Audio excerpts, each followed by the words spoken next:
We have students in crisis. We have students that struggle to come to school. We use the term thriving or surviving. And we have a lot of students who are just surviving as they go through their day. They're faced with so many negative influences right now.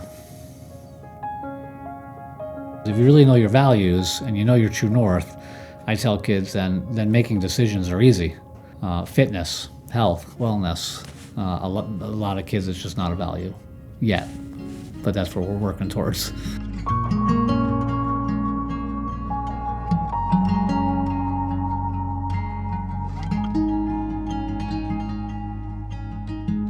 Prevention plays such a significant role, and teaching kids certain skills, the younger the better. Less than 5% of our healthcare dollars goes towards prevention. And we thought this is where Sullivan 180 needs to focus. So if we're talking about prevention, what better place to start is then with our children, to empower them to make healthy choices. And we wanted to have the schools as our partner on this. We don't tell the schools what to do. They know. They're the ones who have the knowledge as to what is needed. We just help guide them, and we're their cheerleaders. To hear all of their unique needs, that's been so helpful for administrators as well as the Healthier Generation advisors, because then they're able to have a focus. We've reached out to different community organizations and said, what do you do? And what do you do for youth? And what do you do in the schools? And the only thing that we've done is taken that information and given it to those who want to utilize it. So we're convening and we're connecting. The Healthier Generation Advisor is the one who's organizing all of it. The Healthier Generation committees are the ones who are helping to come up with ideas and to bring the work a step further. The leadership of the school is helping to continue to garner support. They've given those who are interested in pursuing out-of-the-box ideas or what would be new ideas to them a platform. It surprised me how easy it's become to spread a small idea and really get everybody involved. We are what we eat. Too many kids show up to school with challenges, and one of the biggest challenges that our kids have is that they're hungry. I think what we need to do at 180 is go to the root of the problems. You know, we can put Band-Aids on all sorts of things and talk about mental health and obesity, but let's go to the source and see, where do we start to correct it? Let's start with nutrition. If we get that under our belt, we can tackle most anything. With 40% of our county population being made up of students, if we can make our students healthier and making healthy choices around food and decision making, that's going to translate into healthier adults as they grow up. One of the most exciting things we have going on right now are the Farm to School initiatives. We have partnered with Sullivan 180 and Cornell Cooperative Extension to bring locally sourced New York products into our breakfast and lunch programs every day. Just about all of our kids are eating lunch in school because it's good and it's healthy. We started with Livingston Manor School because we thought it would be a great pilot school. It's a smaller school. We have a trained chef as their food service manager, and he is very passionate. Starting the Farm to School program here at Livingston Manor was a major change, I honestly think, in the way school meals are looked at. I want to have 100% of our menu coming from New York State or within the county. It's important that you source locally because you're supporting your local farmers, but it's also getting the kids educated on where food actually comes from. My vision for long-term for the district is to have an on-site full garden or even full greenhouse so that we can utilize it throughout the school year and have the students involved with growing, planting, everything that we're going to utilize in the kitchen for their meals. Around the different districts, there are small gardens and even large gardens that the students work in. They can see where their food comes from. The kids are incredibly surprised where things come from. They have no idea, for the most part, that spaghetti sauce comes from tomatoes. Potato chips. A good amount of them do not know that potato chips come from potatoes, which we're going to be planting. When they're in the garden, they're so different. They want to learn. They want to know about the plants. They want to help. I've had some of my toughest kids, pick up a shovel and just, start digging. So we have science teachers, math teachers, art teachers. They all bring something different to the position. When it's an art teacher, they come out to do live drawing classes, and they'll have the irises or whatever flowers, and the kids sit there and they spend the time to sit and observe and draw. I think a win is anytime a kid gets inspired to do this on their own, or inspired to just be in nature a little bit more. It helps them for the rest of their life. I think one of the greatest things with students learning about the garden is we're able to take the model of older students working with the younger students. Well, when you're in elementary school, what is cooler than the teenagers? When they're coming to you to teach you something, it's like your attention has never been so focused, because they're your idols. They're the ones that you look up to. For the teenagers that are doing this, there's the whole idea of teaching to learn. So this might be a task that they just learned how to do, but they're taking it to a whole nother level of understanding by explaining it to a child. So it's just this cycle of learning and education.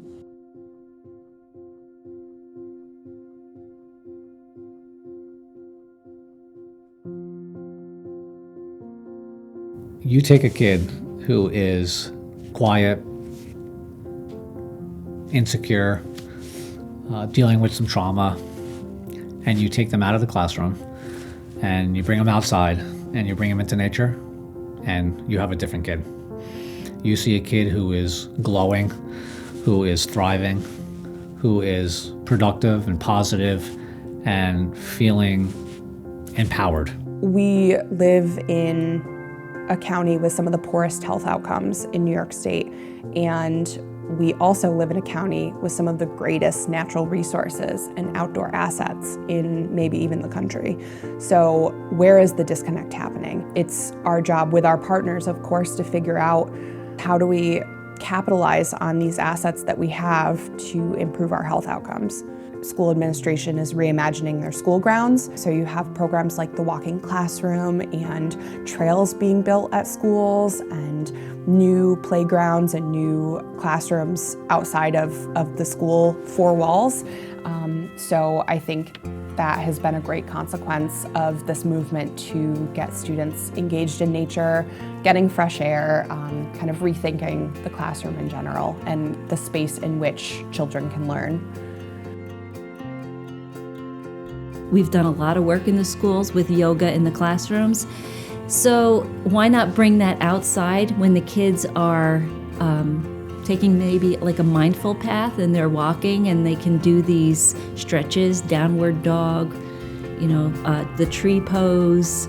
They can, just kind of stretch and relax and breathe while they're outside. They can do it by themselves or with friends. I've seen a whole bunch of them together doing it.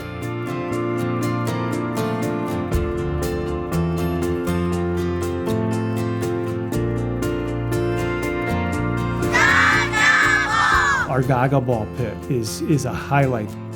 They are active the entire time, and one of the greatest things about Gaga Ball is that students don't need to necessarily be the biggest and strongest and fastest. It might be that they have a better hand-eye coordination at the time, or they have a better sense. As far as social skills, they're learning how to interact with others, they're learning how to be friendly, and then lastly, this game can be used outside of school to be physically active. When they're in their community, when they're in their neighborhood, their home, what access do they have and what amenities do they have around them to interact with, whether it's a community garden, a park. If you have a trail by your house, you're much more likely to go walk on the trail with your dog or with your friend. There's just a lot of research that shows when kids are outside in nature, and even adults, it changes the hormone balance in our body. It releases certain hormones in our brain, and kids are thriving when they're outside. I feel like I am cooped up a lot being in school for 6 hours a day. And when I'm out on the rail trail, I remember there's an entire world outside of these houses that we live in. Our elected officials, our community partners, they're the ones doing the work. They're the boots on the ground. They're leading the charge to create these great public spaces, and we just help facilitate that through our funding and our team. So I think the work that we're all doing is such a great partnership to make sure that we create beautiful spaces for not only the youth that are interacting there now, but for generations and families to come. For so long, mental health was something that was ignored. It was kind of one of those things that, oh yeah, you know, maybe I know somebody that has that problem, but they deal with it over there. It's on the windshield of our minds now. We have just noticed, you know, more and more kids coming to school with behaviors that reflect already being somewhat traumatized at times in life at a very young age. Ms. Kendra is a social-emotional curriculum that ties in the trauma component. The biggest thing I feel like the program really does is it normalizes that it's okay to have worries, because we all have worries, but that you have to get it out, you have to speak about it, you can't hold it inside. And to one kid, a worry could be worried about an exam. Another kid, it could be worried about whether or not they're gonna get to eat food when they're at home. Everybody gets a bead, and the bead just symbolizes that strength and courage. Because things do happen in life that are out of our control. It's just a reminder that you can get through this, you got this, and you have a lot of people that care about you. The students do get a letter from Ms. Kendra talking about strength, and then she encourages them to write a letter, draw a picture home to somebody they feel helps make them feel strong, and having that continued conversation. And it's all around, you know, strength and resilience, and it's all positive. The standard modes of education don't always apply, and I don't think they apply to a lot of places anymore, but I think we're still upholding them in the schools for the most part. This is an alternative school where they have other options and you can try different things, and so I think we get to experiment more, and they're working. Our students come from trauma or are homeless, and this was a perfect opportunity to provide them with an avenue for both mental health and physical health. They walk through our doors and it's all about relationship building. We find out what their interests are, what things they've never experienced, and what they hope to experience. That way we can develop a program and develop opportunities for them that pique their interests. Art is extremely important, and our students are seeing this as an amazing way to relieve stress and to help communicate in a different way other than speaking. If you think of why people decorated caves, it wasn't to make them prettier. They were trying to figure out their lives, and these young people need some spaces where they can figure out their lives. I love that the arts can be very abstract, and so they can be talking about something very concrete that's hard, like a fight with a family member or abuse or whatever, but they are talking about it in a beautiful kind of metaphoric way and playing with it and putting together roses and portraits and frustrations, and all these things are being put into this beautiful thing that we get to use as a sort of meditation to appreciate. But it also allows us to say, why is that area so, roiled and dark? And then they're like, oh, I'm struggling with whatever. And so it comes out, they get to vent something that I wouldn't know otherwise, and I'm like, oh. And then we get to correct course, maybe towards something that's more fruitful for them. I mean, they're learning lifelong skills like kindness is what I think about, because they need to learn to be kind to themselves.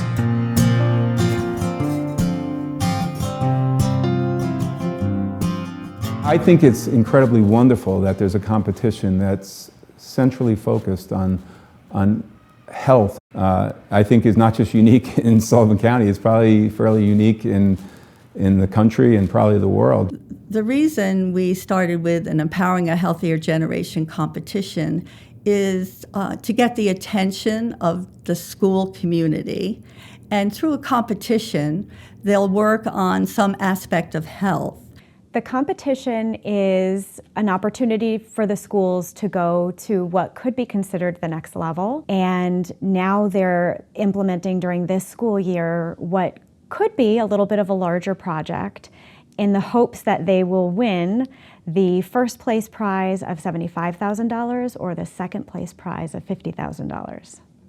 Some of the unexpected wins of the competition have been shared by school principals and wellness coordinators, so they provide support for the wellness policy through the entire district. And what they've told us is, win or lose, they're just thrilled that they've been participants. You know, looking back and being a part of the process from day one to now, just seeing how everything we've done has been intertwined, from outside to the sensory pathway, to the positive affirmation science that the kids are doing, to the blender bike celebrations. It's been exciting. It's gotten more people involved in participating because they're excited for the opportunity to potentially win. The being in the competition has definitely expanded our awareness of things and exposed us to new things. Miss Kendra is one of those things that, you know, I'm not sure that we would have been fully aware of had we not been part of the competition. But now that we're implementing it and we're seeing already the positive results of it, you know, we've already gained regardless. We've discussed at board meetings how wonderful it is that the cafeteria staff has, you know, new items that they can use to bring locally sourced foods into our students' lunches. One of the grants with Sullivan 180, they had supplied items for a walking trail as well as an outdoor classroom. So these are all pieces that have raised enthusiasm. With what we've already accomplished, they're able to see that our students are living healthier lifestyles. Getting everyone involved in the sustainability, I feel like, are our biggest asks. They're the most important, and they're the way that this is going to continue on. It's given them a chance to have some hyper-focus on health and wellness as far as students and staff are concerned, and to really take a very wide look at what's going on in the lunchroom, what's going on in each of the classrooms that fall under that wellness umbrella. And then they've translated it to the updates to their wellness policy. Cornell Cooperative Extension has been helping the schools work on their wellness policy for a long time. And now Cornell and the schools are bringing that policy beyond language. They're making actual policy changes. We have done so much work within our school districts and within our community to help people realize that nutrition is important, that physical activity is important, and the projects that we've done in the schools have been a systemic change and an environmental change.